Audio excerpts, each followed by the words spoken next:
as long as Georgia's offensive line can protect Carson Beck, he may have a big day where we come out Sunday saying that's the new, Heisman Trophy leader after week 1.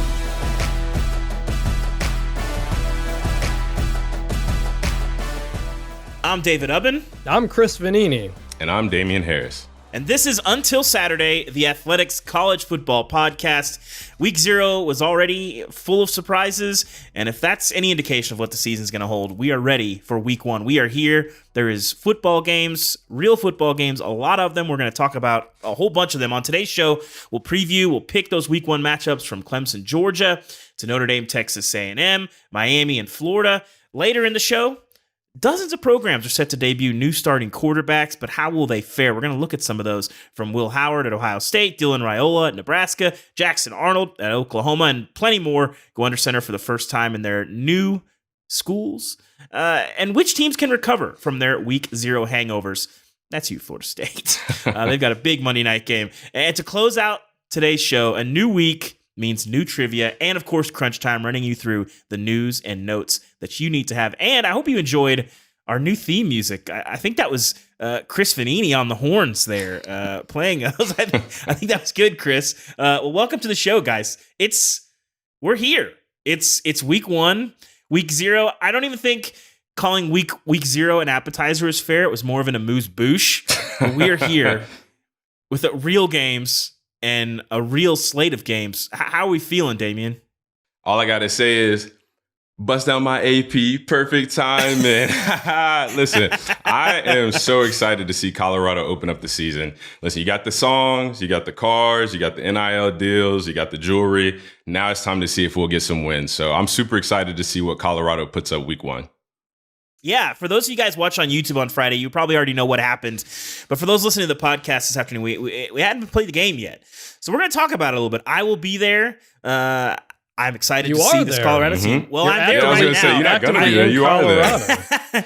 I will be in the stadium. I'm currently in the state of Colorado, waiting to head up there a little bit later. Again, all lines today, by the way, are presented by BetMGM. Colorado, a 10-point favorite tonight against the North Dakota Bison, over-under of 60.5. And it's also notable, Tim Pulisic, new coach, star safety Cole Wisniewski out for a significant amount of time after foot surgery. So the Bison are already down probably their best player, and they're already rebooting the coaching staff after Matt Entz left. But Tim Pulisic has been at North Dakota State for 10 total seasons throughout his career, various iterations of the program. A deeply Wisconsin man. I watched his press conference this week. The Wisconsin is oozing off of him. I know he loves cheese. Chris?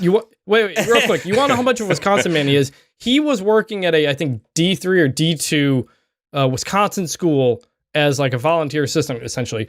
And he was a lumberjack on the side when he got a call from Craig Bowl saying, hey, do you want to come work at North Dakota State?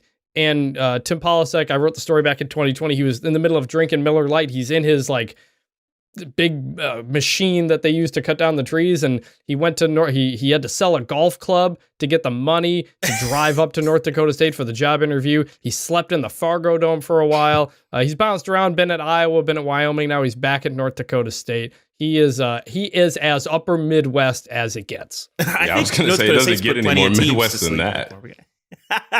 Well, guys, how are we feeling coming into this one? Damien, what are you going to be watching tonight, and where do you think this thing ends up? Yeah, I'm super excited about tonight. First and foremost, I want to see how does Shedeur Sanders perform. Like I said, you got the songs, you got the jewelry, you got the Maybach truck, the Tesla truck, you got the songs. I mean, you got it all, but I want to see if you can produce some wins. And I think the best way that Colorado has a chance to do that is by protecting him. Like last year, all we talked about was Colorado's offensive line. They're not protecting Shedeur. He doesn't have enough time. He's a great player, but he doesn't have enough time to make plays. So I really look to see if Colorado has stepped up this offseason, stepped up their offensive line, stepped up their job protecting Shedeur Sanders. That way he can get the ball out to Travis Hunter and let him make plays.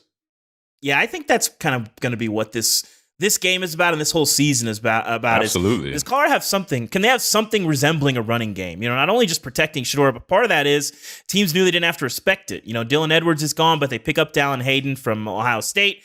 We'll kind of see if Charlie Alfredall, the walk-on that Deion loves, shows up there. But Deion said, hey, we want to run the ball. We want to stop the run. They didn't do a ton of that last year. Yeah. Chris, What are you keeping an eye on tonight? I think it's important to know this isn't the North Dakota State of a few years ago when they were winning all those FCS championships. They have fallen short of that the last couple of years. They still are a top 5 FCS program, but their coach, Matt Entz, just left for the linebackers job at USC in the offseason. That's why they had a coaching change. So it is a program in transition, like you said. I just think there is so much on the line here. We talked about it on Monday, but the vibes coming out of Colorado in fall camp have not been good. Not good at all. It's not been good, but it's all for non-football reasons too. It's not like there's certain things that are. It's all this stuff with the media and all that kind of stuff. Maybe Deion Sanders is taking the attention away from the team to put it on himself. Less pressure on the kids. Maybe coaches do that. But, Maybe. but everybody is waiting. He's right. Everybody is waiting to pounce on Colorado if this doesn't go well. And if you lose this opening game, you got to make sure the floodgates don't go from there. I do think Colorado is going to be improved from last year. They're going to be better in the trenches, especially the defensive line, and I think that should be enough. I think North Dakota State's going to have a real issue covering. I mean, the strength of this Colorado team has been for the entirety of the Sanders tenure. Shedeur can throw it around, and they got a bunch of receivers. They only added, Will Shepard came in from Vanderbilt, LeJonte Wester from Florida Atlantic. They only got deeper. They still have Travis Hunter. They still have Jimmy Horn, all those guys. So I think that's going to be a struggle for North Dakota State. But I also think North Dakota State is going to be able to grind it out, slow it down. I think Colorado wins this game, but I like North Dakota State to cover. Damien, what do you like tonight? I like Colorado. I think if they can protect Shedeur Sanders and he can get the ball out to Travis Hunter and his other skill players, I think they'll be just fine. Again, a key emphasis for their team has been improving that offensive line, getting some bigger guys, getting some guys that can protect Shedeur.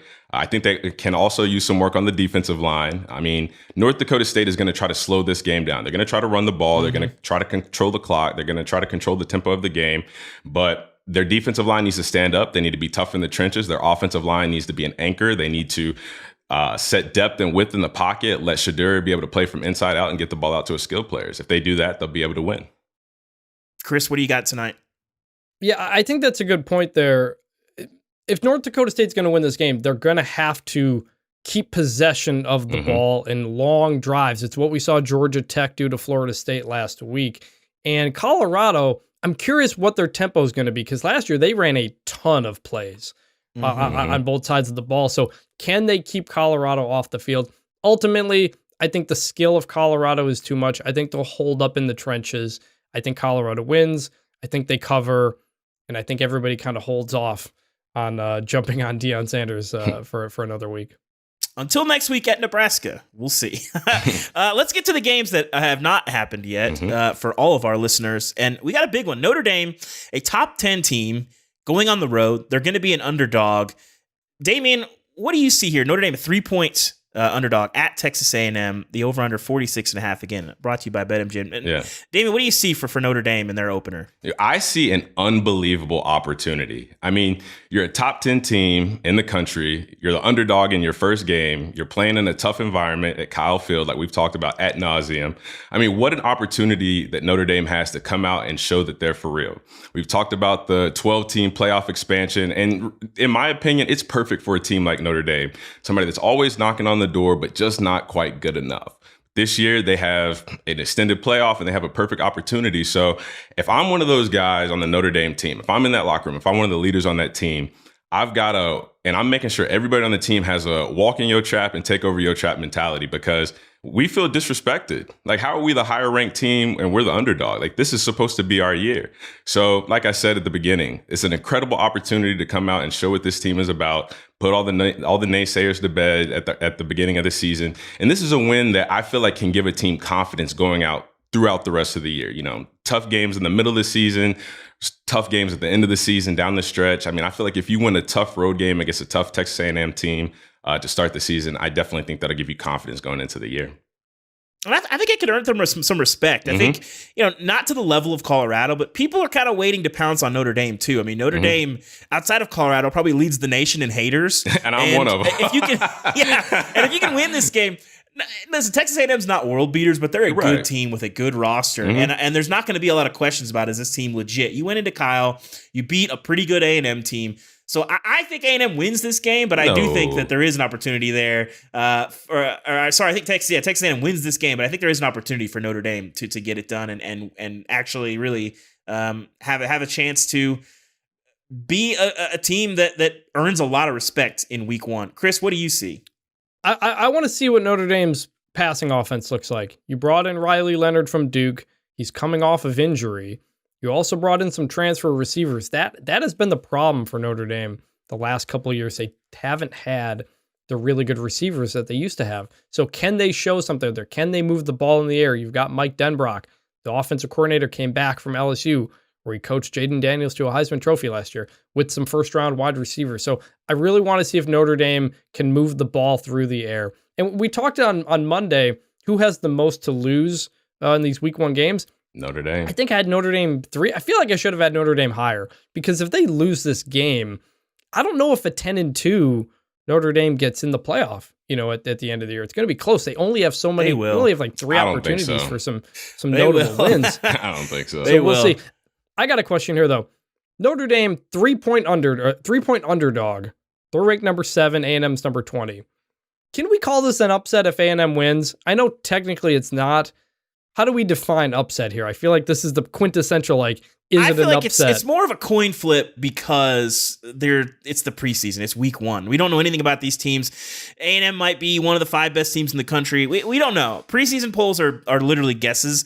So I probably will not refer to it as an upset because I think it's pretty close to a coin flip. And I don't particularly care about the preseason polls. But, you hit on a new OC, new quarterback, no Joe Alt, no Blake Fisher.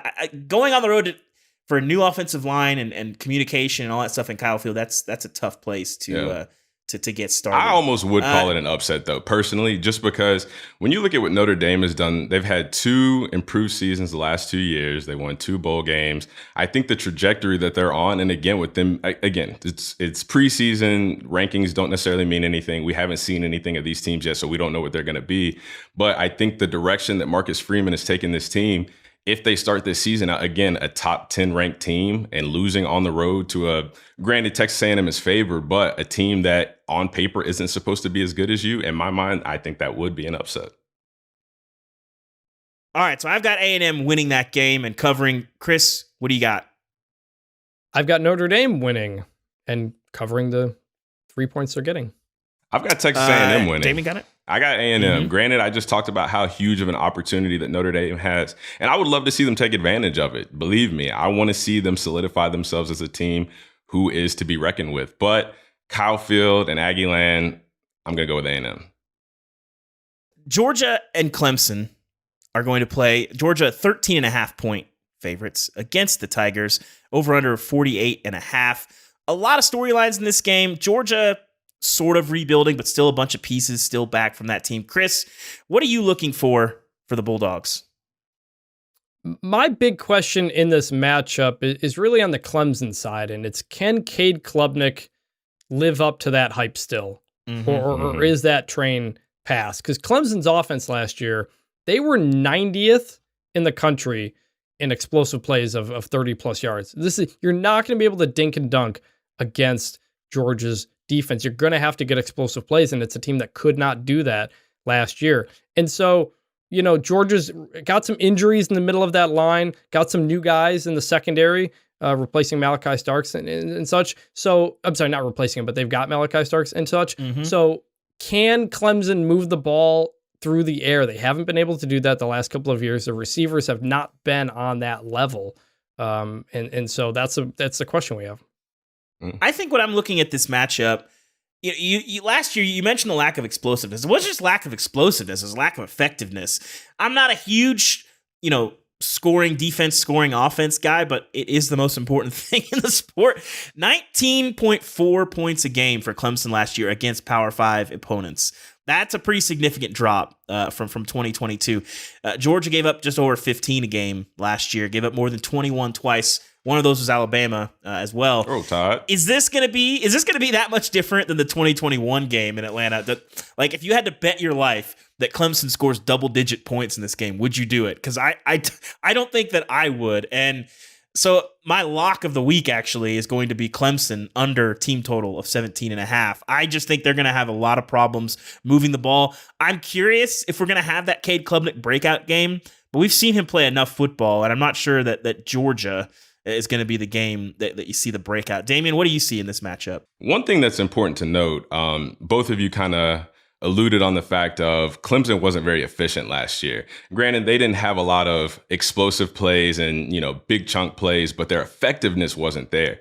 So if you're going to be a team that's not making these big explosive plays in the short chunk game, running the ball for 2-3 yards, 4 yards, quick, easy completions, like that's the game that you have to live in, but you have to be effective if that's going to be your game. You can't go out here and, no offense to Florida State, throw the ball 5 yards down the field and not get anything out of it. Like you've got to be able to have possession plays that guarantee you 4, 5, 6 yards. That way you're not living in 3rd and 10, 3rd and 12 to where you have to make those big chunk plays. And if you can do that and you can maintain a rhythm and a system throughout your offense, then you're going to move the ball down the field more efficiently and then ultimately score points, because that's the most important part of the game. I remember one of the first things Bill Belichick ever asked the rookies whenever we got there is, hey, what's the easiest way to beat your opponent? So we're all sitting around looking at each other like, tell us something philosophical, please. And he's like, you score more points than the other team. We're like, oh, well, okay, thank you. Thank you very much. Thank you. So again, I think that the key for Clemson is going to be efficiency, not necessarily, looking for 20, 30 yard chunk plays, once or twice a drive. I think just move the ball efficiently down the field, have a rhythm, have a system, have a plan in place. And then once you get to the red zone, finish your drives off and score points. And that's the only way you can give yourself a chance against a tough Georgia team. Let's hit our picks. Chris, what do you like in this game? I've got Georgia winning and covering. I think the matchup I'm most interested in is Georgia's wide receivers against Clemson's defensive backs. Georgia's got some veteran receivers, but guys who are going to be in bigger positions now. And Clemson might be down 1 or 2 starting cornerbacks. They got some guys that were banged up in camp, and Dabo said they're day-to-day. So as long as Georgia's offensive line can protect Carson Beck, he may have a big day where we come out Sunday saying that's the new, Heisman Trophy leader after week 1. So keep an eye on Clemson's defensive backfield. I've got Georgia winning and covering the 13.5. Damien, what's your pick? Go Dogs. Great. I'm still an Alabama guy. I only did that because I live in Georgia now and I hear it once or twice. So again, I got Georgia. We are united, which is always a dangerous place to be. I could see it being a slow-ish day for Georgia's offense. We still don't really know if Trevor Etienne is going to play. I do think he is going to be a big piece for them this year, but I like Georgia. I think this will be something like a 34-13 type of situation. I like that. I like Georgia to get it done here. Down in Gainesville, Florida on Saturday, we have, I think, one of the more interesting games of the week. There's a bunch of good ones, but we have Miami, a 2.5-point favorite in the swamp at Florida, over-under of 54.5. I'm intrigued by this game. Graham Mertz last year, people were kind of rolling their eyes at him coming over from Wisconsin, Florida looking around, striking out in the portal. And then all Graham Mertz did last year was have the best touchdown interception ratio of any returning SEC quarterback. Only Jaden Daniels was better last year. 20 touchdowns, 3 interceptions. 4 of his 5 receivers top receivers are back. Elijah Badger comes over from Arizona State, a really nice pickup, an underrated pickup, I think. But you look at the other side of that. Pro Football Focus last year rated Cam Ward graded him out at 88 with a clean pocket. When he's pressured, that drops to 57. But Miami only give up 16 sacks last year. That's 17th nationally. They have 2 all-ACC tackles.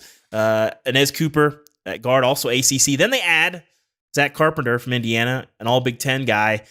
Florida doesn't have game records up front. I don't think Florida is going to be able to give Cam Ward the test that I think people are thinking they might be able to. And to me, that's the difference. I worry the expectations for Cam Ward are a little too high, but I don't think Florida has the defensive front to test that or show that. I like Miami in this game, but Damien, what do you see from this group? I like Miami too.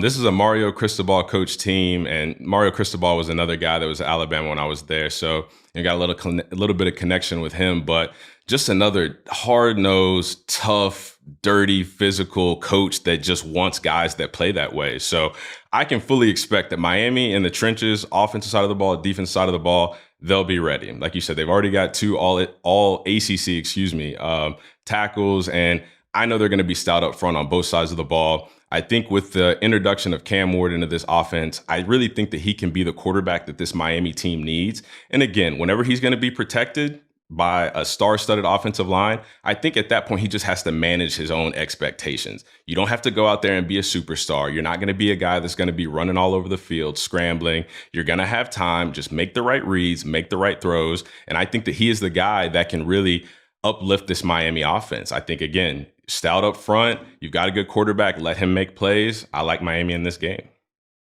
And Cristobal hired assigned a game management coach to, quote, overharp on late game situations. We'll see. Chris, what do you see in this game? I feel like we've had coaches do that like many times. I feel like we've heard them say that, right? Like, yeah, we got a person who's an expert at the clock. I feel like it's been going on for 10 years. Hire a 13-year-old with a PlayStation remote. That'll get it done. I feel like the clock management is not getting any better. But look, good for Mario Cristobal for acknowledging it and not trying to hide it and prideful and all that stuff. Good for him. Actually, it's good to not kneel. Yeah. So I think, God help me, I think I'm going with Florida here. Wow. At home. I really like Graham Mertz. I think Florida's a lot better in the trenches. They were very young last year, especially I think on the offensive line. I think they'll be better there. And they just, as long as they like get the logistical stuff down, this should be a much improved team. Remember last year, that Utah opener, false start penalties, just really bad organization for a staff that has like 60 people on it, based on that picture from a couple years ago. If they can just like get those simple things down, I think this team can be pretty good. I'm going with Florida. I'm ready to be wrong about it, I guess. I did put Miami in the playoff, but I'm going with the Gators. We are going to do some trivia this season, and we have our first question of the new season. Producer Cam, what is this question? We're gonna answer at the end of the show. Really excited for this inaugural edition of trivia here in week 1. Here is the question for you guys.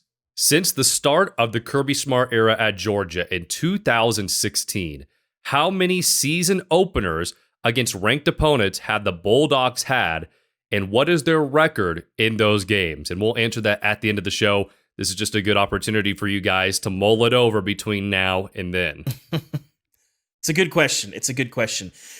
What do you guys think of week 1 between now and when we have our show on Monday? We want to hear from you guys, and there's going to be a lot of football that happens between now and then. So what do you think? Are you mad? Do you have some rants? Do you have some questions?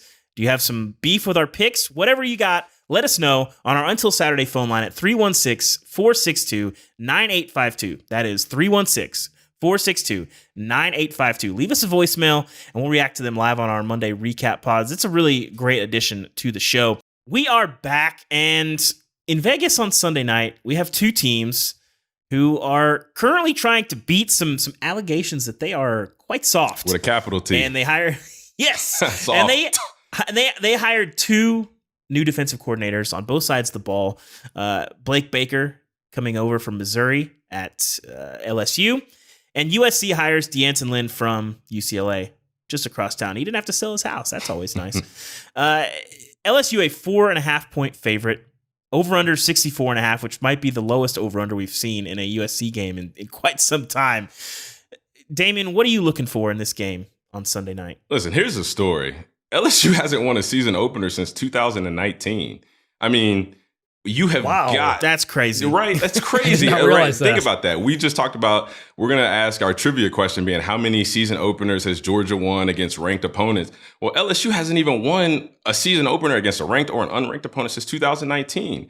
So they need to come out and just establish from the start of the season that they're a different team. We want to start better, we want to have a better season, and we want to finish better. I mean, Will Campbell already said, we're not going to gamble. We ain't going to Caesar's Palace. We're going to get in a fight.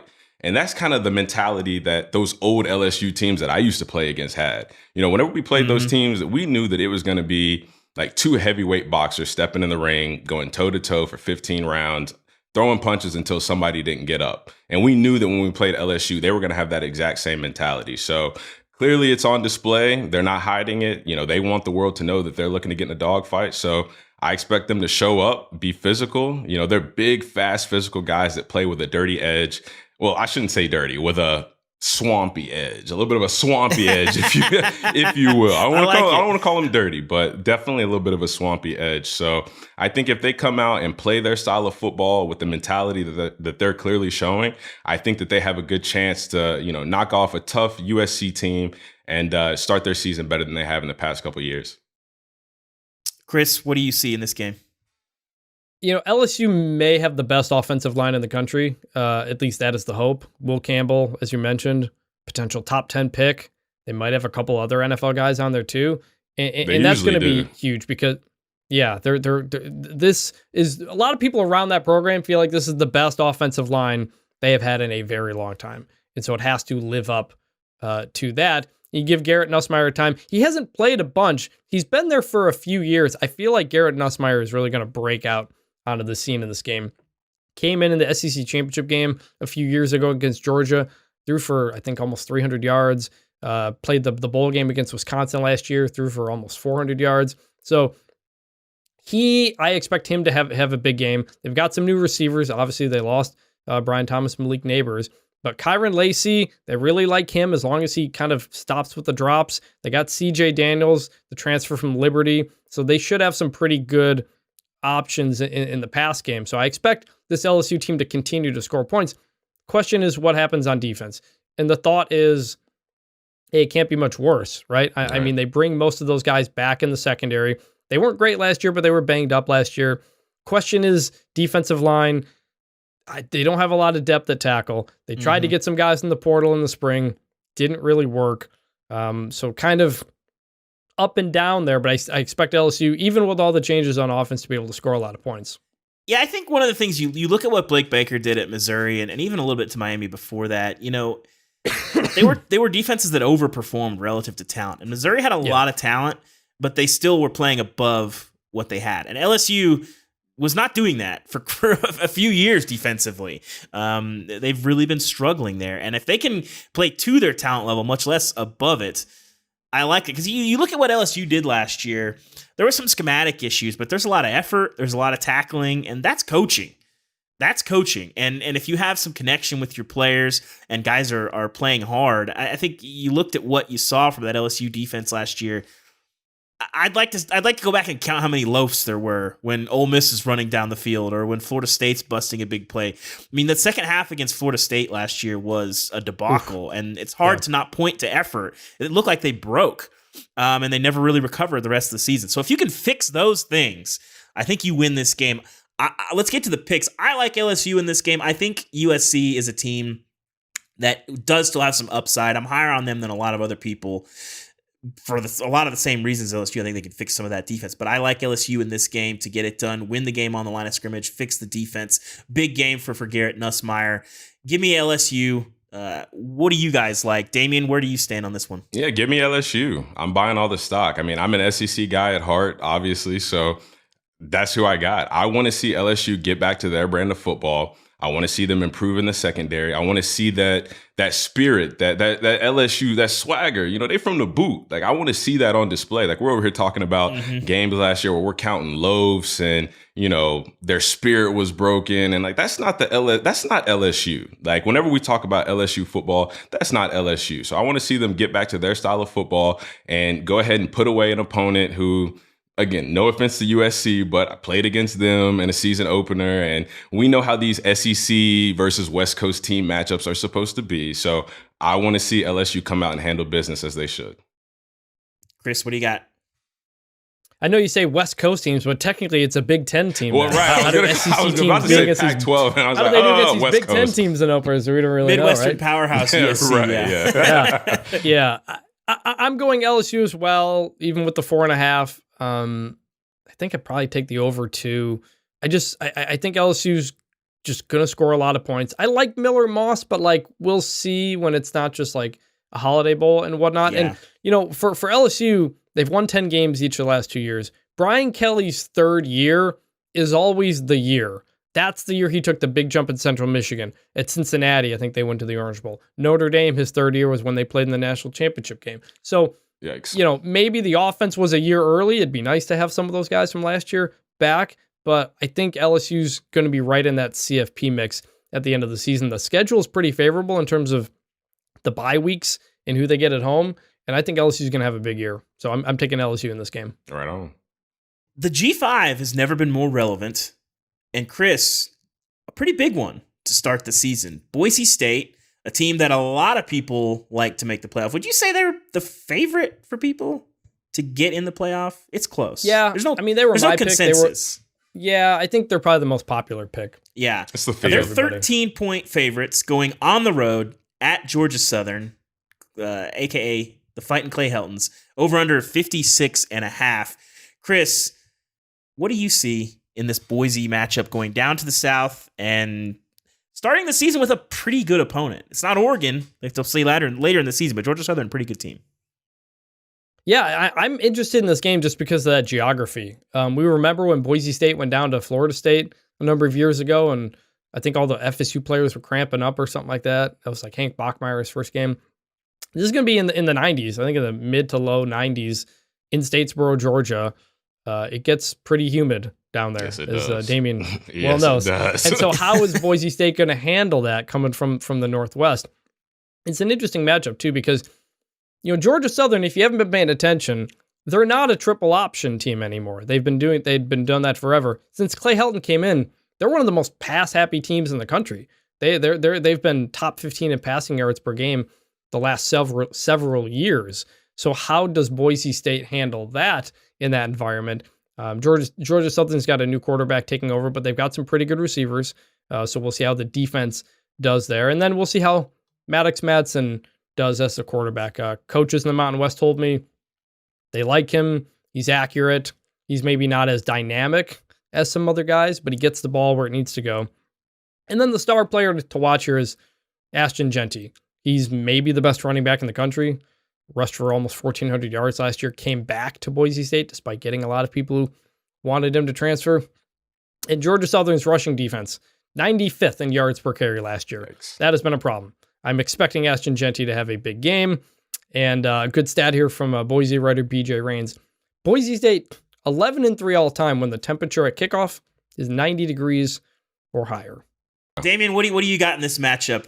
Should the backs be worried about the heat? Absolutely. Listen, I'll tell you, it's hot as fish grease down here in Georgia. I mean, it is hot, it's humid, it's muggy. But one thing, and a kind of understated thing about the heat is it's so hot outside that it makes you want to beat the hell out of the guy that lines up against you even more. I mean, I can't tell you how many games that I played in the SEC where I was like, it's so hot out here. I just want to punch the dude across from me in the mouth as hard as I can so I can just go home, But yeah, it's going to be hot. And so these guys need to hydrate. They need to be drinking water.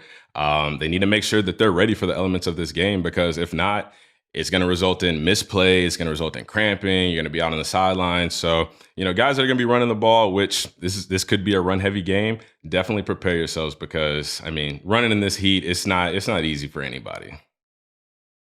I'm really intrigued to see if the Boise that we saw in the back half of the season continue. They were so dominant late, and it was jarring because they looked really hapless in the first half of the season, and I kind of wrote them off, and then all of a sudden you pay attention, and they're beating the heck out of teams. So I don't know that they're going to cover 2 touchdowns on the road. I'm going to take Georgia Southern here, but I do think Boise wins. I don't think they have to have style points or anything like that going into the playoff. I think they'll be okay. Just win your games.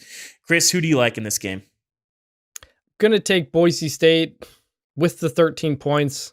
I think just the rush defense of Georgia Southern's been tough, and new quarterback breaking in. I think Boise State kind of runs away with it, pun intended, with Ashton Jeanty. Damien, who you got? I got Georgia Southern. Georgia Southern in the heat. I know you just gave me a good straight up or covering the 13. Straight up. I just like them straight up. Oh, I just like them straight up. And you got an upset. Yeah, like you said, it is going to be hot, and Boise State has a winning record when the temperature is above 90 degrees. But I tell you, when I walk outside here in a minute, I'm going to start sweating right off the rip. So it's going to be hot. I think the elements might be a little bit too much. I think it'll be interesting to see this Boise State run game against a lackluster Georgia State run defense. But I'm going to go with an upset. Give me Georgia State, even Steven. I like them. West Virginia is going to host Penn State. These teams don't play that often, but Penn State will come to Morgantown as an 8.5-point favorite, over under of 51.5.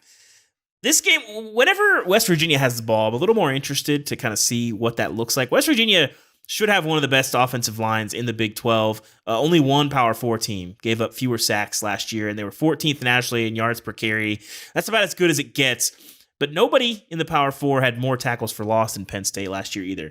How much of that is beating up on overmatched Big 10 teams that didn't have a lot of offense last year? We'll see. Probably a lot. But when you look at this West Virginia team, they're looking a lot more like the Neil Brown teams we saw at Troy, like when he beat LSU. And I haven't seen anything really to tell me that Penn State's offense is going to be more explosive than it was a year ago.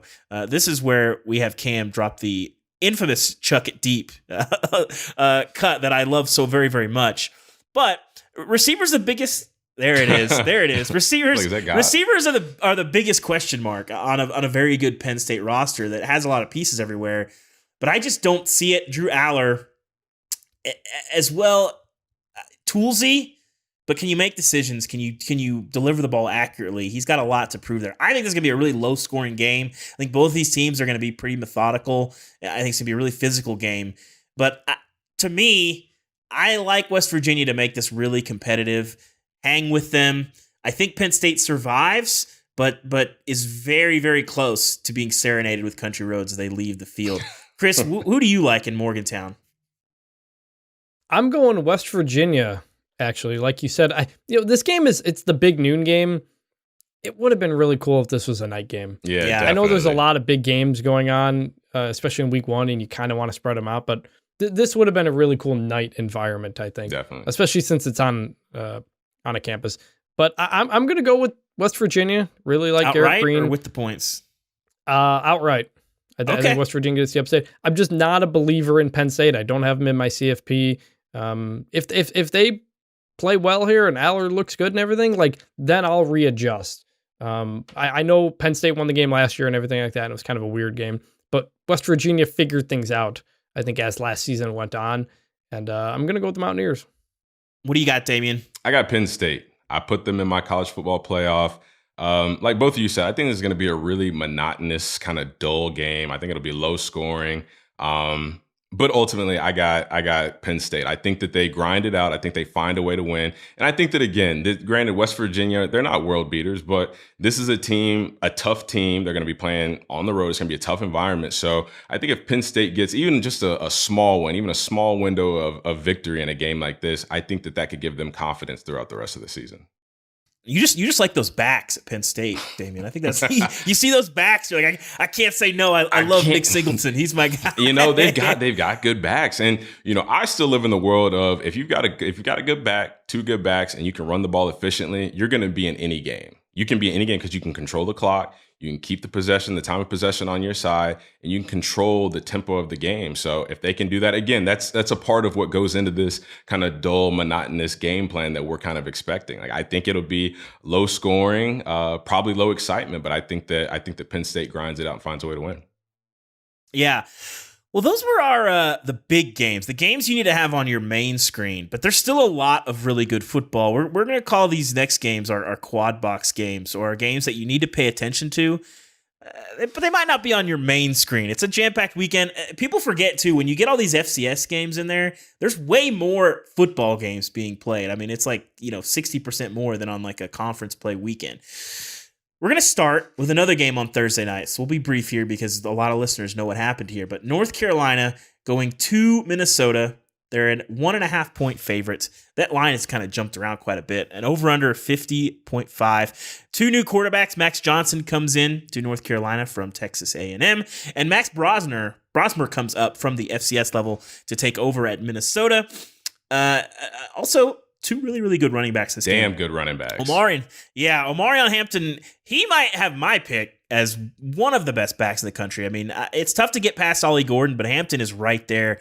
And then Darius Taylor, another really, really good player. He can kind of do it all star for right them. there. Yeah, a good player. Damien, what do you like about this game, and what are you going to be keeping an eye on? Well, exactly what we're talking about, the running back matchup. I mean, you got Omarion Hampton, who's coming off an All-American year. He ran for 1,500 yards, 14 touchdowns. He was a Doak Walker finalist. I mean, this guy said he could run for 2,000 yards this year. So those are some pretty lofty expectations. And obviously he thinks that they're achievable. And that speaks to his confidence going into another year, looking to improve, looking to get better, and looking to solidify himself as the number one back in this class. And then you've got Darius Taylor, who, like I said, is a rising star. I mean, this guy started 4 out of 6 games last year. He averaged 133 rushing yards as a true freshman. He had 3 games with over 200 all-purpose yards, including a bowl game where he had, I think, 208 yards all-purpose, 1 MVP, set a freshman record. So, I mean, these are 2 box office running backs. And again, as a guy who loves running the football, just like my man Brent Key, I'm looking forward to this matchup and seeing who comes out as the better back with the better stats in this game. Who are you taking here, North Carolina or Minnesota, Damien? North Carolina. I am also taking North Carolina. I'm not crazy about Max Johnson. I think if that doesn't win, it's going to be because Max Brosmer sets the world on fire after coming up from New Hampshire. Chris, what do you like? I'm going to go with Minnesota. Like you said, I'm expecting some things from Max Brosmer there. It's on the road. It's in Minnesota. I'm going to go with the Gophers, who are getting 1.5. And I'd forgotten Max Johnson was at North Carolina, man. 2 years at LSU, 2 years at Texas A&M. These guys are they're never going away. No, they're not. We got a quarterback debut. Nebraska hosting UTEP as 27.5-point favorites, over under 49.5. Dylan Raiola, guy that, I mean, he looks like an NFL quarterback. Yeah, he looks but the you part. have to actually play football. There's a lot of guys that look good, but can you play good? And with Nebraska, I think the biggest thing is just, can you get out of your own way? Can you stop doing the dumb things that have plagued Nebraska football for seemingly forever? This is a team that we've seen them make so many curious mistakes. And I think it sounds like they're still going to play Henrik Haberg a little bit. We'll see what that looks like. But Chris, what are you looking for when you look at Dylan Raiola's first performance against a UTEP program that's not in great shape? Scotty Walden taking over there. What do you want to see from them? Just making the simple plays. I think we're all going to look into, hey, is he getting explosive plays, throwing down the field or whatever? It's just, is he managing the offense right off the bat? That's the hardest thing, especially your first game as a college quarterback. UTEP's going to run a very, very fast tempo offense with Scotty Walden, the head coach, who's also the fastest talker I've ever heard in my life. If you've ever talked to Let's Scotty not Walden. disrespect Jimbo on the podcast. So Chris, come on now. So if UTEP's going fast and not getting first downs, that's going to be even more plays for Nebraska to be out there on the field. So Nebraska's winning this game. It's really just, how does Raiola look? Do we get enough hype before that Colorado game next year? I'm going to say Nebraska, by the way, covers the 27. Yeah, I'm going to take Nebraska also. I think they're just going to win this game on the line of scrimmage. UTEP it's going to be an uphill battle for Scotty Walden. Damien, who you like in that game? I like Nebraska. And to echo Chris's point, I want to see how Raiola comes out and just manages the game. There are going to be opportunities for him to push the ball down the field and make the sexy throw, show off your arm, but take what the defense gives you. Make the check downs, make the secure passes, really just put your team in a position to always be successful. We're over here talking about Nebraska the past few years have made, curious mistakes that we're sitting here like, well, what was that about? It's some real head scratchers. So a quote that came to my mind, another one from the great Bill Belichick, he used to always say, you can't win until you keep from losing. So as a young guy, just go in, know your role, just manage the game, manage the expectations, make the right plays, make the right throws. If he does that, Nebraska will take care of business pretty easily. Mm-hmm. Another new quarterback and a new coach, Syracuse, hosting Ohio as 17.5-point favorites, over under 46.5. Kyle McCord up there. Fran Brown, I don't even think it's necessarily fair to call it hype. It's just putting together a really good staff, talking a big game on the recruiting trail and getting a nice boost. But you got to actually play games, win games here. I don't know what to make of this Syracuse team. They are a good squad. Ohio should be an interesting test for them. I think I will go with Syracuse to cover the 17.5 here. I don't feel great about it. Anytime it's a new staff, a new coach, you're not really sure what to make, but I'll take that. I don't know that they're going to do it with Kyle McCord, but I think they can do it by winning in the battle on the line of scrimmage. Chris, who do you like in that matchup? Yeah, I'm going to have Syracuse cover the 17.5. Ohio, they lost Curtis Rourke, the quarterback, to Indiana. They lost their starting running back. So there is kind of change on both sides.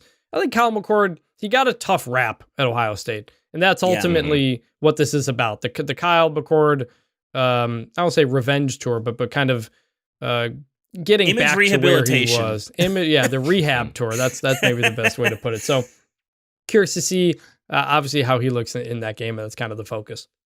Who you got, Damien? I'm going with the Kyle McCord revenge tour. I got Syracuse, right. 17.5. Give me the spread.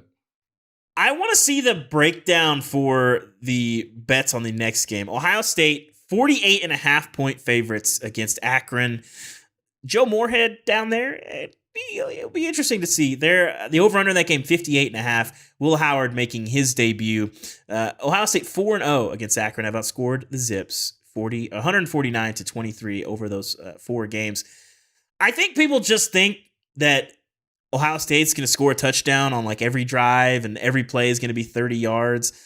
I think sometimes things don't work out quite like that, especially some of these teams that walk in with elite players everywhere and that it's just going to be easy from the start. I would do the nose plug and take Akron here, and maybe it gets a little messy with the subs in the fourth quarter, and maybe it's like 42-10 at half or something like that, and they take the gas off. I will take Akron here. I'm very curious what this looks like, but I don't know what the distribution of the carries are going to be as well. I'll be very interested to see what that looks like with Travion Henderson and Quinshon Judkins. Damien, who do you like with Ohio State? 48.5 point favorites. That's a lot of points against Akron. It is a lot of points, but Ohio State has got a lot of talent. I mean, an embarrassment of riches of talent at all positions. So I'm with you, because I definitely played in those games where at Alabama, we would play a season opener against a team, and we were obviously the more talented team. We had the better coaches. Like, we were supposed to win by 50 points, and it ended up being like a 38-14 or like a 34-17 kind of grounded out, kind of find a way to win and make it look convincing. But again, I think this is just an overpowering matchup for the Zips. I think that Ohio State rolls, and again, I think this will be a game where the second string guys will be in early, but I think they'll be able to maintain the level of expectation, and I think it'll be a pretty convincing win for Ohio State. Chris, can Ohio State cover that big number? Yeah, I think Alabama had a rep for a while when they'd be 40-point favorites that they weren't covering that very often. That was very much a thing that would just happen with Alabama. Yeah, it was only whenever we played like the top ranked teams, like the Florida States or the USCs, right, where we really were just like, what, let's turn it on, let's turn the flamethrowers on. Flex time. Yeah, then we would play a Citadel, and then we'd be tied at halftime and fumble the opening kickoff of the second half, and everybody's like, well, what the hell is going on? Are we going to win this game or what? The Citadel game was hilarious. Yeah. I remember that might be one of the game. funniest games in the history of Nick Saban. That was one of the worst games to be a part of. I can assure you that. Chris, can they cover this huge number? Well, first off, I don't think we're going to learn anything about Will Howard in this game. No. He's not going to need to pass much. No. We know he's a solid player. We've seen him. I'm going to say Akron covers, because I got burned last week picking these high spreads and going with the favorites. So I'm going with the underdogs to cover here. Oklahoma, with new offensive coordinator Seth Littrell and new quarterback Jackson Arnold, who we saw in the bowl game, 42.5 point favorites against Temple, over under 59.5. This is a Friday night game. I'll be getting back from Colorado. I'll be able to watch a lot of this. I'm not that intrigued with this. Temple, understand Drayton is looking a little shaky. But I think this is another game where Oklahoma, I'm not so sure that the offense is just going to, roll through them. So I'll take Temple in the 42.5 here. Chris, what do you got? Man, like Akron, Temple has been so bad the last couple of years. I have Akron at 128. I have 128 in my rankings. Temple's at 130 this year. They lost their quarterback, E.J. Warner, to Rice in the offseason. I guess I'll have to go Temple again to cover, though, because I'm getting burned by these large week one spreads. They're tough, really tough, and don't always play out. We'll see how Jackson Arnold. That last game we saw Jackson Arnold, several interceptions against Arizona. We don't learn anything about Oklahoma in these games. Remember last year, I think they started off scoring like 70 points against Arkansas State or something like that. And yeah, I think I learned a lot about Arkansas State in that game, honestly. Arkansas State ended up going to a bowl game, though. But it was a very weird start to the year for Oklahoma. They do dominate the teams they're supposed to dominate, even under Brent Venables. But I'm going to have Temple cover. Damien, who you got? I've got Temple covering. I think that Oklahoma wins this game. Obviously, like you guys said, we don't learn a lot about them. We don't figure out too much about what Oklahoma is going to be.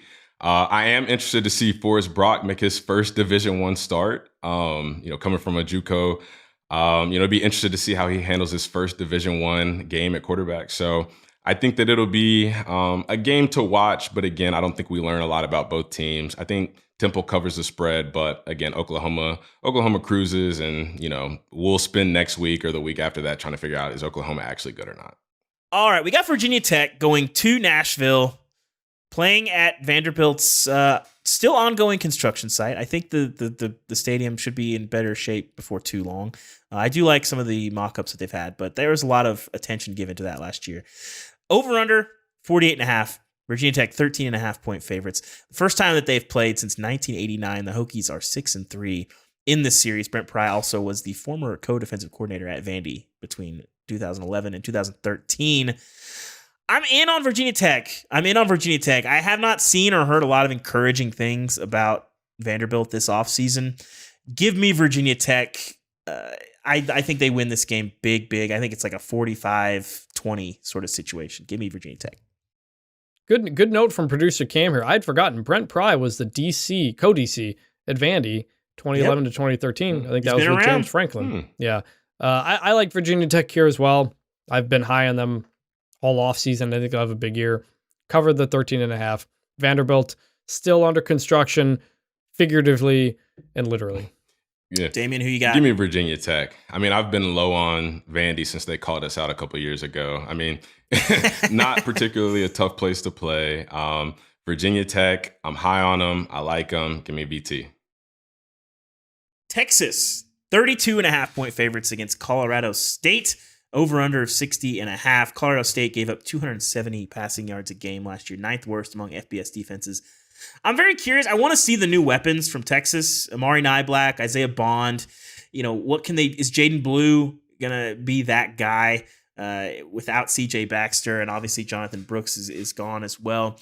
A ton of injuries for them at running back. I think Texas covers this number.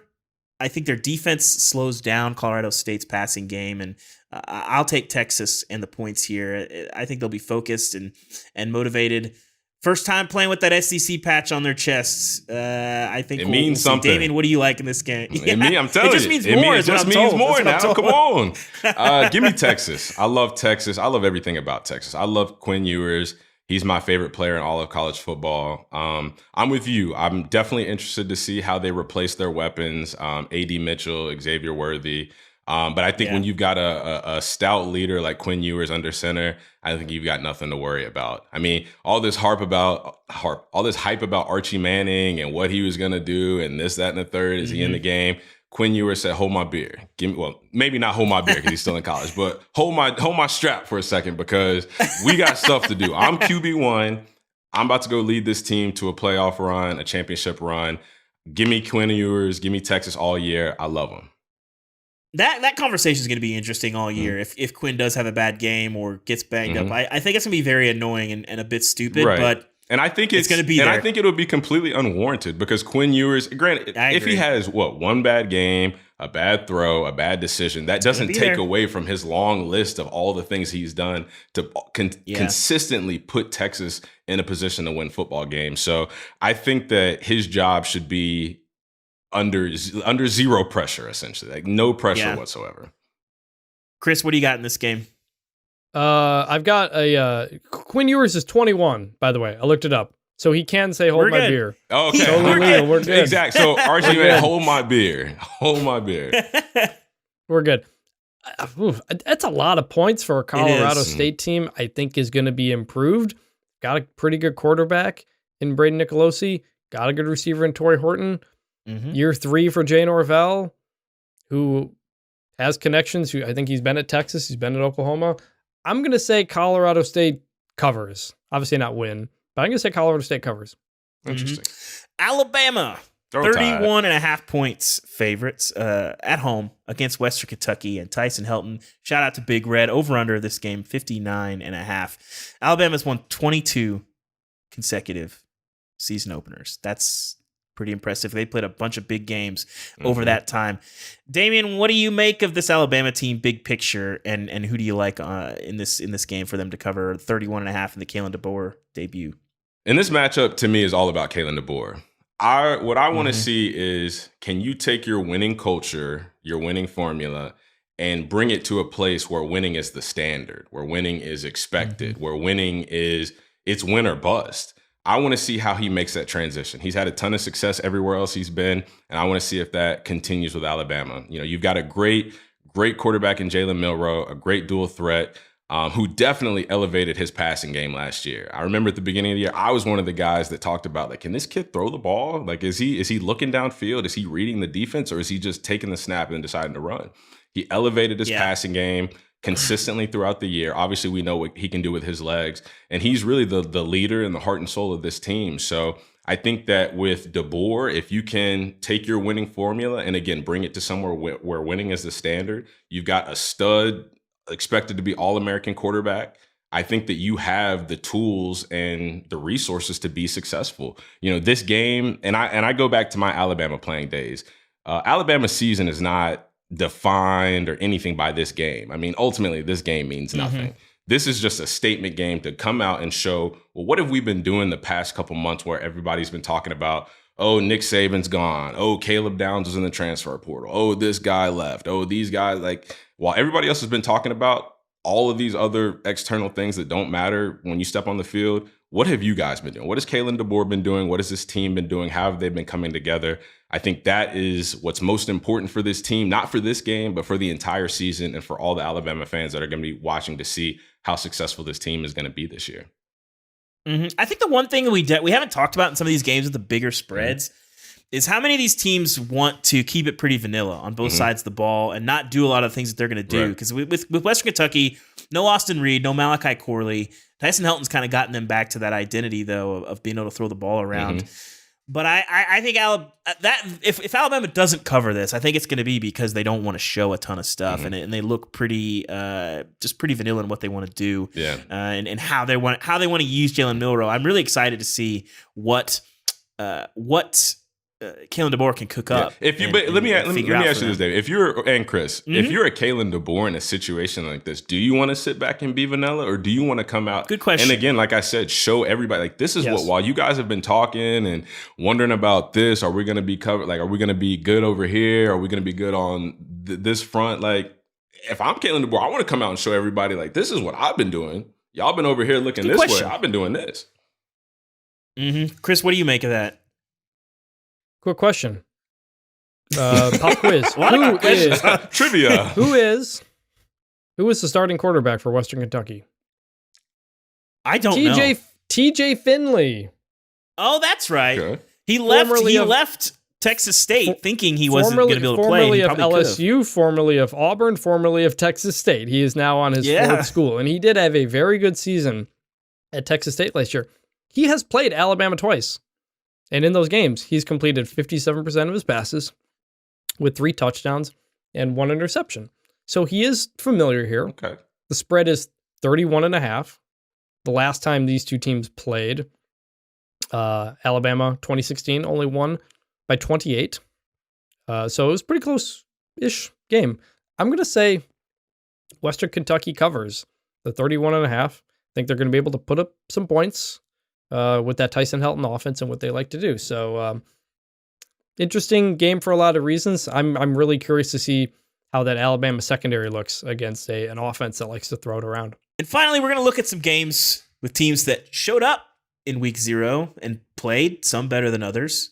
And we got to start that conversation with Florida State. They are hosting Boston College as 16.5-point favorites, over under of 50 in that game. Florida State has won the last 5 meetings by an average of just 8.6 points, and 3 of the 5 meetings have been decided by 3 points or less. On our picks on the Athletic website, which you should check out, my pick of the week is Boston College plus 16.5. Shout out to Thomas Castellanos.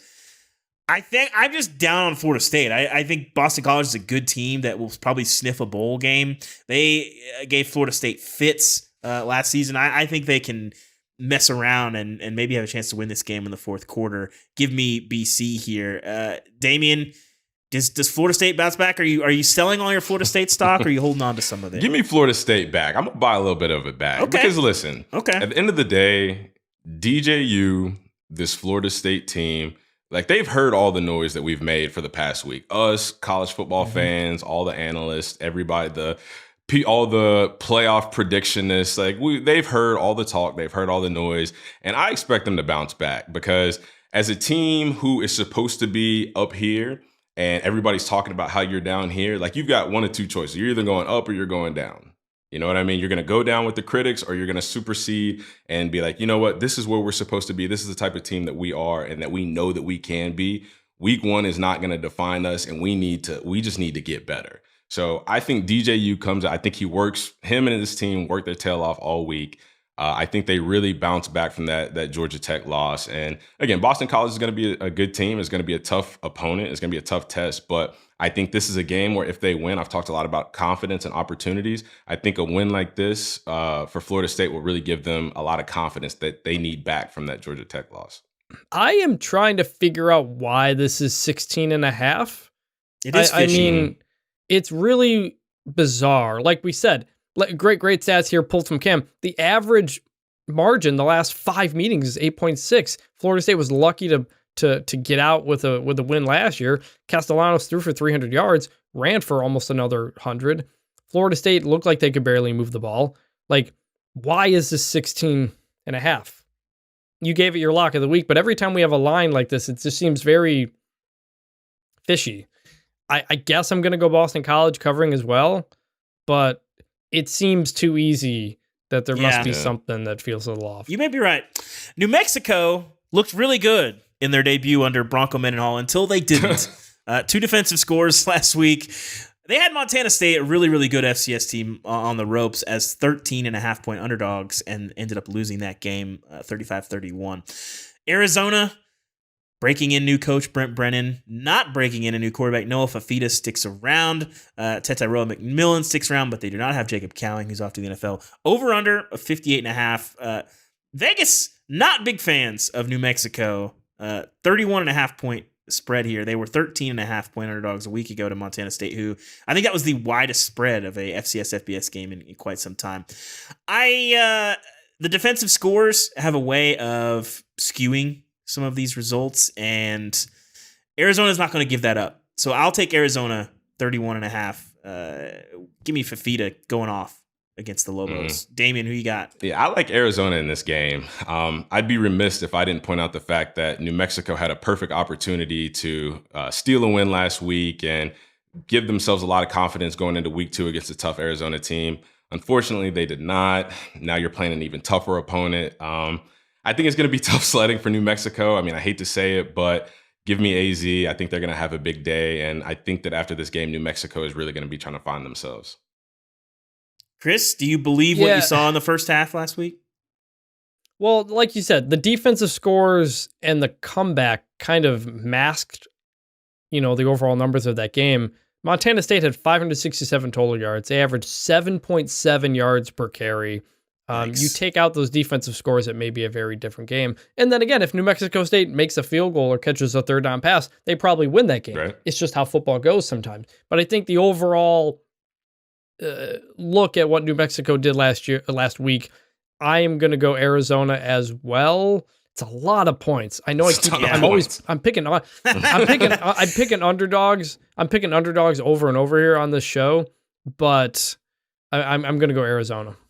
By the way, first time since 2015 that Arizona has been ranked in the preseason poll. I suppose that's more of a credit to Jed Fish than Brent Brennan, but a shout out to Brent Brennan for keeping those guys around.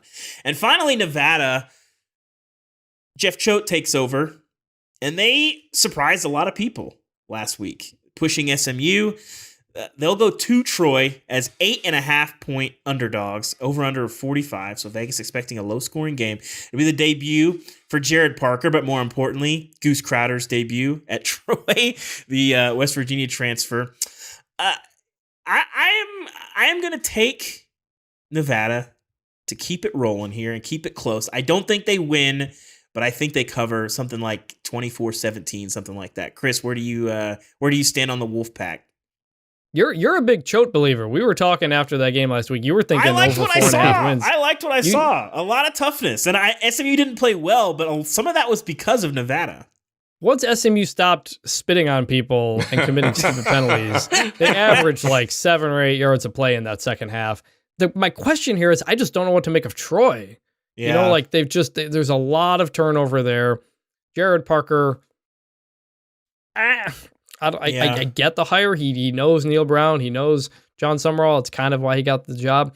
I'm going to say Troy. I think they probably have overall more talent. Troy covers the 8.5 that they're giving. Damien, who you got? Give me Nevada in an upset. I think they showed me enough against SMU. Welcome. Which, granted, that game similarly resembled the New Mexico State, Montana State game. But Nevada showed enough to me to let me know that they'll be hungry in this game. Not that they're going to come away from this game like, oh, well, we let a win slip away. Like, no, we should have won that game. And we were standing toe-to-toe with a team that was much, much better than us. And we let it slip away from us. But that needs to fuel us. That needs, because we were playing in a game that we weren't, in my opinion, they shouldn't have been in to begin with. So as a team like that, come out hungry, come out with a mindset of, okay, yeah, we let the last one get away, but we have another opportunity to go out and beat a team that on paper may or may not be better than us. You know, according to most people's opinion, clearly the MGM, the team that should be better than us, but we've got another opportunity to come out and steal a win. So let's be hungry. Let's pick up where we feel like we left off against SMU, where we felt like we started to go like this. Like, let's pick it up here and let's elevate that this week. So give me Nevada in an upset. Yeah. 2 first-year coaches. Part of me wonders, you know, that dynamic in the NCAA tournament where the team gets to play in the first 4, and you see them to come out on that Thursday or that Friday, and the nerves are kind of gone. The wrinkles are kind of ironed out. I wonder if we might see something like that with this. So if you guys missed our Wednesday show with Manny Navarro and Bruce Feldman, which you should go back and listen to if you did, we covered Oklahoma State and South Dakota State, UNLV in Houston, Michigan and Fresno State, and Northwestern Miami on that show. Chris and Damien, any quick thoughts on these matchups? Damien, what do you? Any of those games jump out to you, or anything that you are interested in those? Yeah, I want to see Michigan play. I want to see the defending national champions come out and show us what you got this year. I mean, as a team who wins a national championship, and then the next year they come out and they're talking about, well, this team is the favorite to win the championship. This team is the favorite to get in the playoffs. This team. Granted, Michigan's lost. They lost J.J. McCarthy. They lost a lot of talent, but they're still the defending national champions. So the target is on their backs. So I want to see how they come out with a new coach, with a new operation, a new quarterback, and I want to see how they put their national championship defense. I want to see how they put that on display this year. I feel like confident there's not going to be documentaries made about this season, but maybe I'm wrong. Chris, anything jump out to you in those matchups? Yeah, I mean, for one, Michigan is at Alex Orji at quarterback, and how does he look? Because Fresno State is not a bad team. Right. They won 9 games last year. They are expected to compete for the Mountain West this year. I'm interested in that. And then Oklahoma State, do they lay an egg? They frequently lay an egg in these matchups. You don't expect them to. Lost to South Alabama last year. Lost to Central Michigan on a Hail Mary a number of years ago. Oklahoma State gets up for the big games. They're down for the low games. South Dakota State, really, really good program in FCS. Number 1 team? Keep an eye on that one. Yeah, I like that. Well, let's pick back up our trivia question. I have not had any time to really consider it, but Cam, I haven't either. Repeat it for us. All right, so here we go, guys.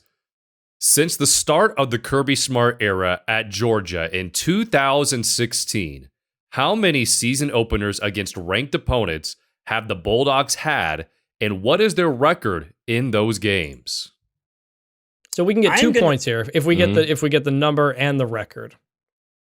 I'm gonna say 5, and I'm gonna say Because they were like 7-6 in year one, and then they've been pretty awesome since then. They had the 1 year they lost to Florida, they weren't great. Don't give your answer. Don't speak your answers while you're thinking about right. it. Yeah, because I'm sitting here taking all this information. Like, good. I'm gonna say 5 and 5-0. That's my official guess. I'm gonna say 4-4-0. I'm gonna say 6, 5-1. All okay guesses. Okay. Chris was the closest here, but none of you guys hit the nail on the head. So for those of you who have been listening through any podcast player watching on YouTube and you were pulling your hair out knowing the answer, congratulations. I'll reaffirm it for you. Georgia has had 3 season openers in the Smart tenure against ranked opponents. And in that time, they are 3-0. 2022 versus number 11 Oregon, where, as we know, that was the start of the Dan Lanning era. Georgia trampled all over the Ducks. That game. Versus number 3 Clemson in 2020, I believe, or 2019, 2021.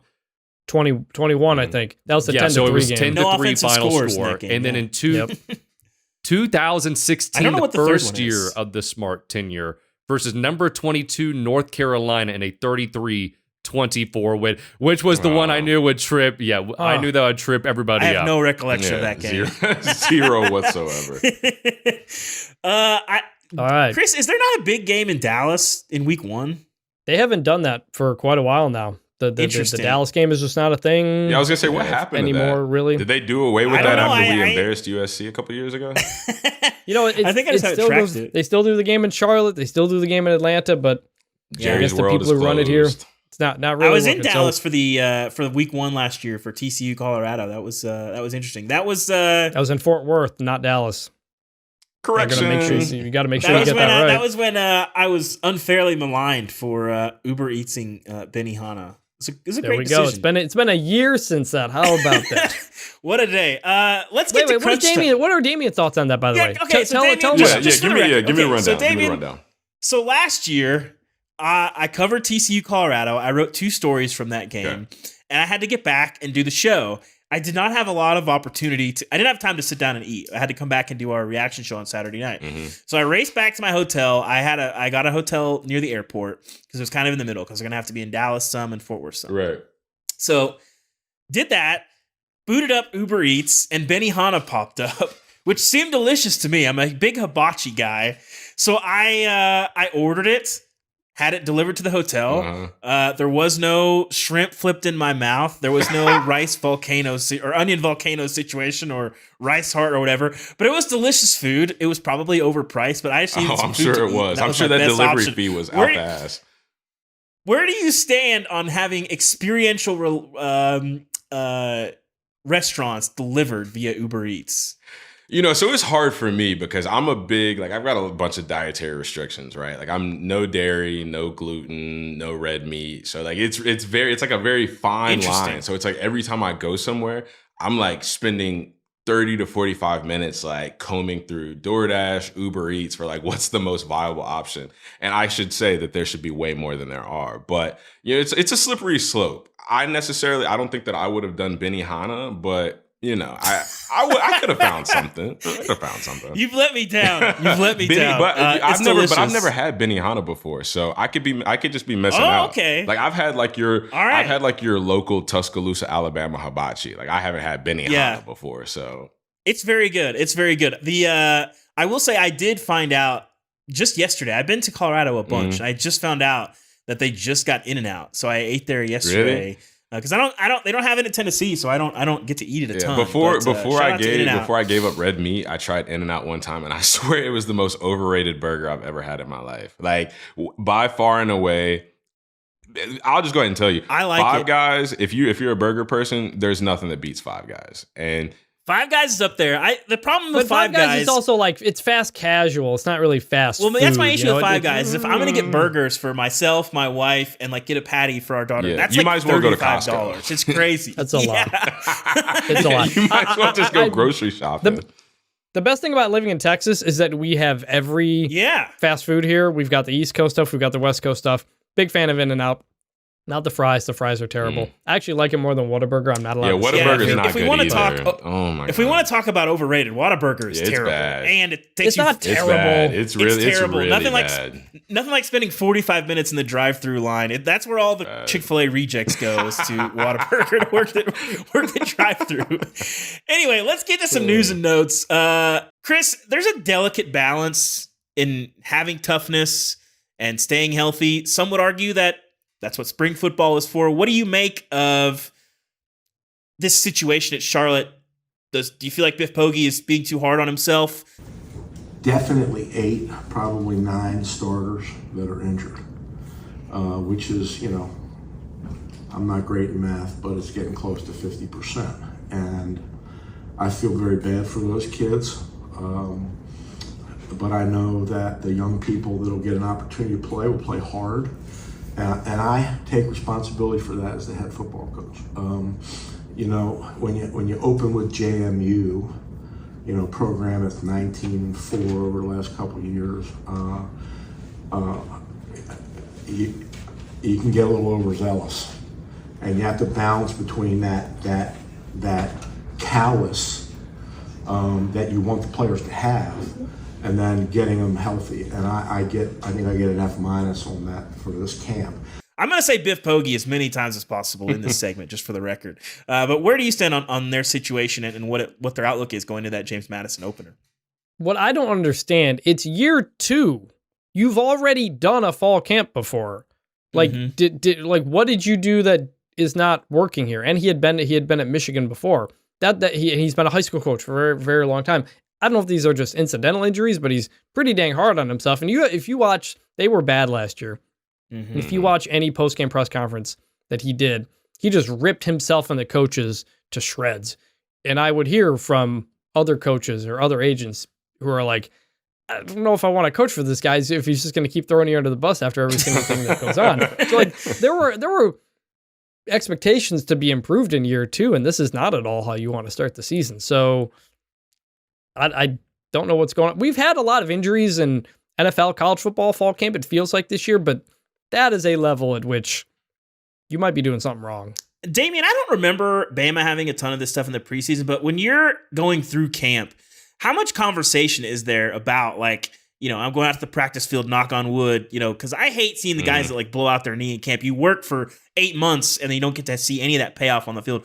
What is that like going through camp when, it's going to be more physical than practices during the season, but you still have to how do you manage that as players? Shit, we didn't manage it at all. I mean, it was good on good every day. I mean, me and Reuben Foster were headbutting, 5 yards past the line of scrimmage every day. And I say that because that's the mentality that you have to have. I mean, it's a tough game. It's a dangerous game. I mean, we all know the risk when we sign up at 8, 9, 10 years old. And you're playing at a level where it's going to be physical. It's going to be hot. The elements are going to be hard, and your body is going to go through a lot. But it's the mental fortitude. It's the mental wiring that you have. Like, how can I go above and beyond these circumstances that I'm facing? I mean, again, you don't want to go out there and, put yourself in a situation where you can get hurt and, not be able to compete during the season. But at the end of the day, we took practice as competition. So during training camp, when we were practicing, it was a game every single day, every single period, whether it was 7-on-7, team run, team good on good, it was a game. So at the end of the day, you just got to go out there and compete. And then the piece that is obviously so important is recovery, taking care of your body, nutrition, hydration, sleep, even taking care of your mental health during these 2-week periods where you're just grinding and grinding and grinding. That's a part of being a professional football player, which is kind of the road that these collegiate athletes are getting to. So it's just all about being professional and taking care of yourself. That's really what it comes down to. Yeah. The Big Ten and Comcast are currently in a carriage dispute. We've seen a few of these over time. We saw them a lot more when the conference networks were debuting.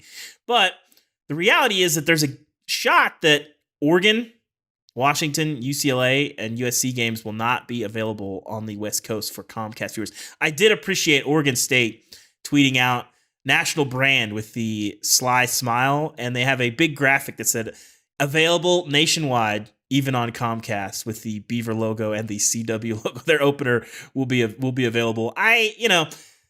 Is this a carryover of the same situation that doomed the Pac-12 network, that people are just not going to be taking their, pitchforks and torches to their cable companies? I think it might be. I suspect this will be sorted out before too long, but we'll see how that plays out. Casey O'Brien, real quick. Go ahead. Having a Chris. carrier dispute with BTN is really a rite of passage for any of us who grew up in Big Ten country and remembered when Big Ten Network launched. And they were not the a first lot of one. places had it. I had to go to bars to watch games at times. So this is the real Big Ten experience that these four teams are getting.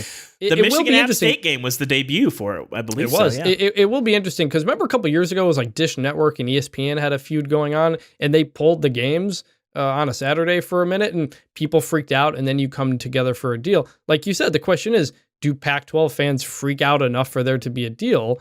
The lack of freaking out is why the Pac-12 network was not as widespread as it could have been. So, welcome to the Big Ten, and YouTube TV is fine. I'm just surprised you used to go watch Big Ten Network growing up.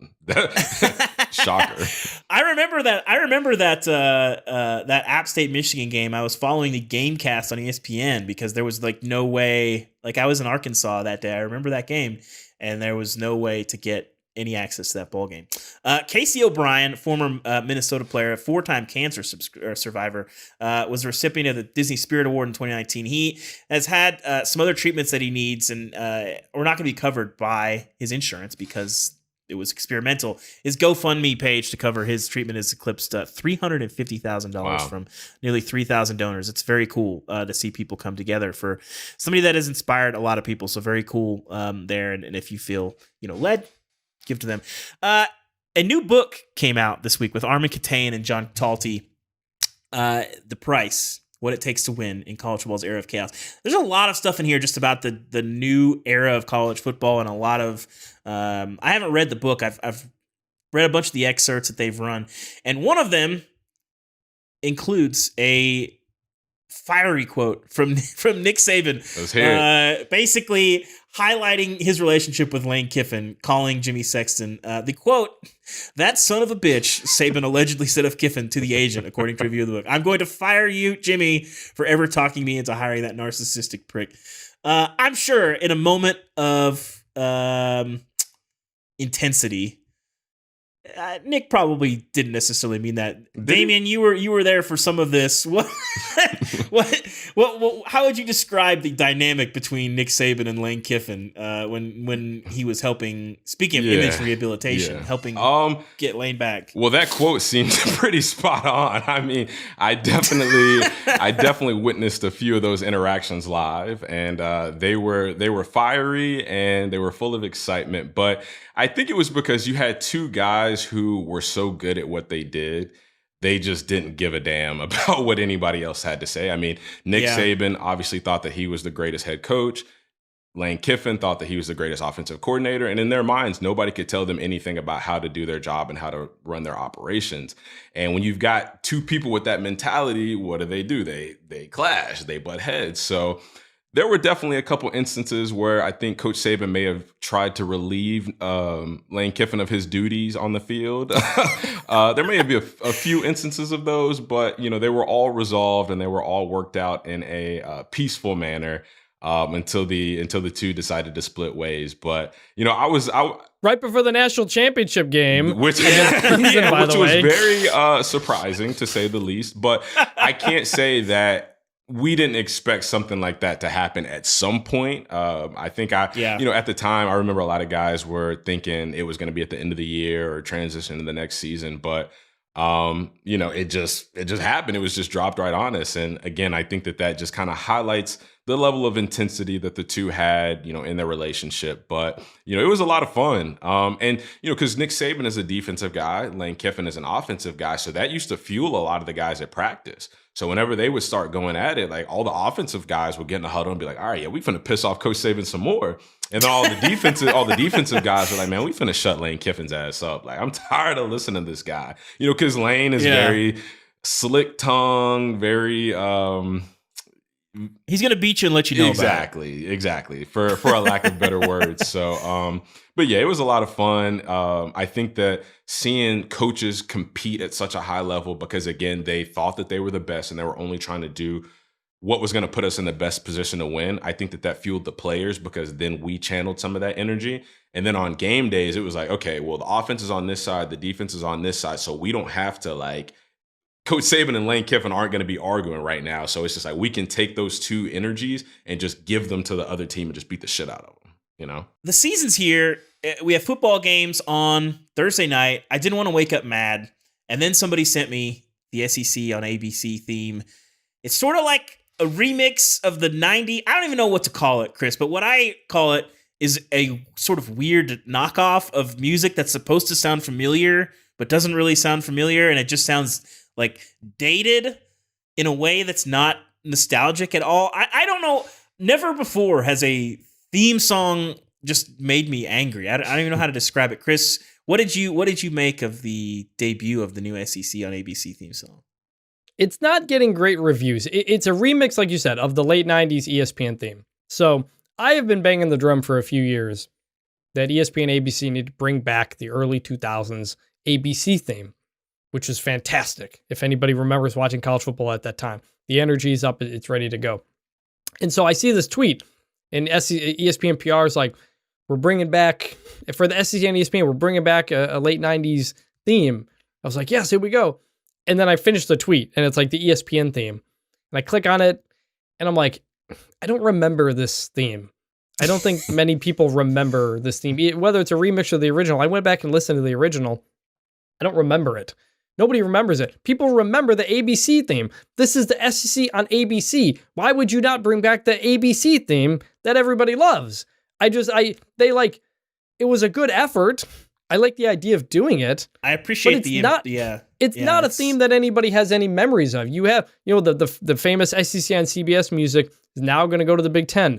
Round Ball Rock is coming back on NBC. So like classic themes are like a thing, but ESPN ABC brought back the wrong one. And so I was just very, very upset about that we were so close to getting what I've always wanted. And instead we get this thing that nobody quite likes. It's fine, but like it's not memorable at all. Call John Tesh. That's what I'm saying. Well, Thank you guys for watching and listening. It's great to be back talking actual football games, not previewing the season anymore. We are live and we are ready to go. Thank you guys again. Follow the podcast on Apple and Spotify, Overcast, wherever you listen to your podcasts. And if you're listening this far in the show, you probably like the show. You should subscribe. Subscribe to our YouTube channel as well and like this video. We'll be back on Monday with our Week 1 reactions. And remember, what did you think of Week 1? What was your reaction? Leave a voicemail on our Until Saturday phone line at 316-462-9852. Again, that's 316-462-9852. We love hearing from you guys. It adds so much to the show. So please leave us a voicemail with whatever you've got to say. Questions, comments, rants, who's an idiot, who's the smartest guy on the show, all those things. For Damien, myself, and Chris Vannini, thanks again for watching. We'll see you on the other side of a whole bunch of football games. And just remember, bring back the turnover chain. Thanks for tuning in.